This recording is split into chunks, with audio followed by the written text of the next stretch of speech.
Hello viewers, welcome to education and job corner.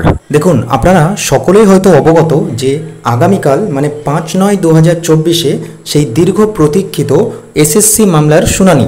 আপনারা জানেন যে বেশ কিছুদিন থেকে একটা বিষয় আপনারা লক্ষ্য করে এসেছেন যে হিয়ারিংয়ের ডেট লিস্টেড হওয়ার পরেও প্রথম দিকে সিরিয়াল নাম্বারে থাকার সত্ত্বেও এই মামলা কোনো না কোনোভাবে শুনানি শুরু হচ্ছিল না। কিন্তু আগামীকাল এই মামলার শুনানি হওয়ার কথা ছিল, কারণ গত দিনের খবর থেকে আমরা বলতে পারি যে প্রধান বিচারপতি সেই দিন অনুপস্থিত ছিলেন বা সেই দিন কোনো মামলা শোনেননি, সেই জন্য কিন্তু সেই দিন কোনো হিয়ারিং হয়নি। আর আপনারা জানেন যে আগামীকাল 5/9/2024 তারিখে এই মামলার শুনানি, তাই present or last listed on এই সেকশনে দেখুন 5/9/2024 এখনও পর্যন্ত লিস্টেড আছে, সিরিয়াল নাম্বার এখনও পর্যন্ত 12 আছে।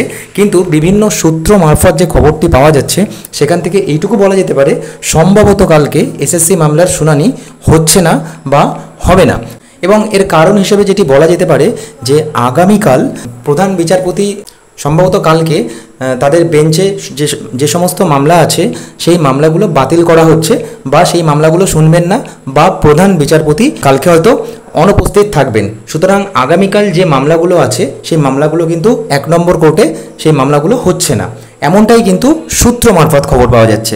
সেই ক্ষেত্রে একটা নোটিশও পাবলিশ হয়েছে সুপ্রিম কোর্ট থেকে। চলুন দেখে নেওয়া যাক। সুপ্রিম কোর্ট অফ ইন্ডিয়া নোটিশটা দেখুন, 4/9/2024। Honourable the chief justice of India and Honorable Mr. Justice C.T.